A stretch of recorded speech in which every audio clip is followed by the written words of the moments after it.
Hello, and welcome to today's trending contract, Tohenboku, set in Dartmoor and supplied to us today by Shako 1610. So with no briefing, we'll move straight on to our targets, and today we have 5 of them, along with a free map. So for today's challenge, we'll be starting as the mansion staff, and we'll be bringing with us a proximity micro taser, a lethal syringe, and a silenced pistol. So right from the start and off the bat, we are going to make our way straight downstairs, and we are going to deal with target number 1, who will be the butler, Mr. Fernsby.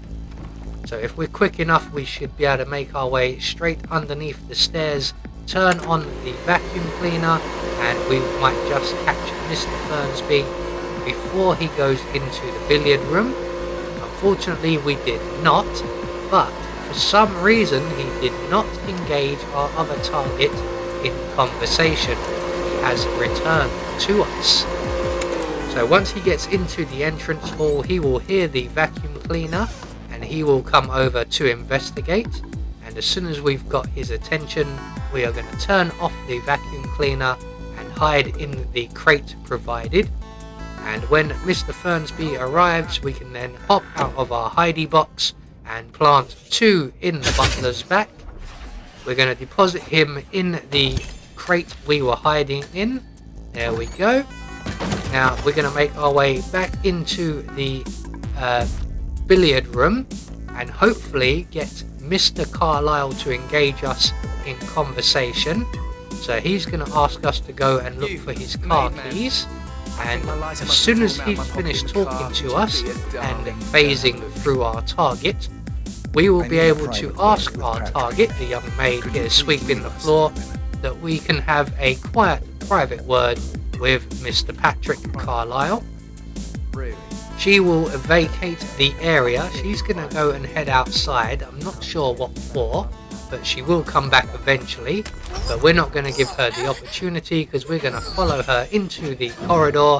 And once she gets by the bathroom door, we are going to jab her in the back with our needle.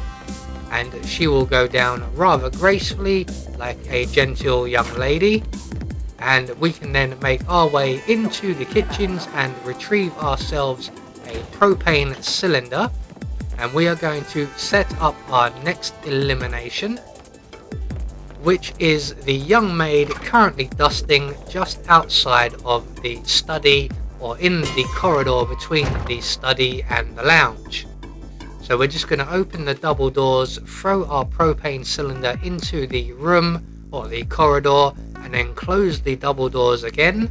And once our young lady target here loses interest in the strange noise, we can pull out our silenced pistol, open the doors once again, and detonate the propane cylinder. So we are now 3 targets down with 2 more to go.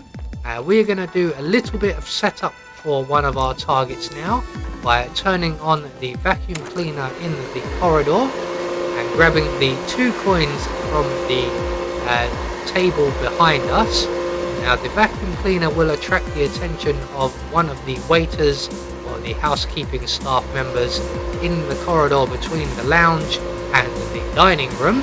He is not our target, so we are going to pounce on him when he turns off the vacuum cleaner, render him unconscious, and deposit him in the closet in the storeroom, so that our target in the corridor beyond is now alone. So before we deal with him, we are going to deal with our other target, who is currently in the kitchen area. So we're going to make our way into the changing rooms. We're going to grab the wrench and throw that against the wall with the door to the kitchens open. That will attract the attention of the young housekeeping staff lady, who is an enforcer, so we're going to wait outside in the corridor. When she comes in to investigate, we're going to wait for the door to close behind her before rendering her unconscious with the wrench. We're then going to overflow the sink and drop our taser into the puddle it creates. We're also going to drop a couple of coins that we collected leading to that puddle, just in case our target doesn't get distracted by the overflowing sink. Usually she does, but every now and again she will not react to it. So once we have everything nicely set up, we're just going to pick up our wrench and we're going to throw it against the wall and the coats once again, and when our target comes along, she will get distracted by the sink, and if she doesn't get distracted by the sink, she will spot the coin. Nice. Which will then lead her to the other coin in the puddle and the proximity taser, and she will have a shockingly bad day. So we are 4 targets down with 1 more to go, and our final target is located back between the lounge and the dining room. Now if we turn on the vacuum cleaner once again, that will not be enough to attract our target. So what we're going to do is we're going to turn on the vacuum cleaner, we're going to throw a coin just at the threshold of the door area, then we're going to go into the storage room, grab the car battery from the shelf and throw that into the puddle just outside of the corridor. And when our target comes along investigating what the coin noise was, he will then get doubly distracted by the vacuum cleaner, step into the puddle, and he too will have a shockingly bad day. So with all of our targets now dealt with, all that's left for us to do is to make good our escape. We can't go out the kitchen doors, so we're going to go into the dining room, and we're going to go out of the dining room window so that we avoid the enforcer directly outside the kitchen doors. So all that's left for us to do now is to make our way across the bridge and out of the moors and back to civilization. So there we go, 1 more trending contract taken care of, and we get confirmation all of our targets have been eliminated according to plan. We had no objectives to worry about, and we get a silent assassin rating.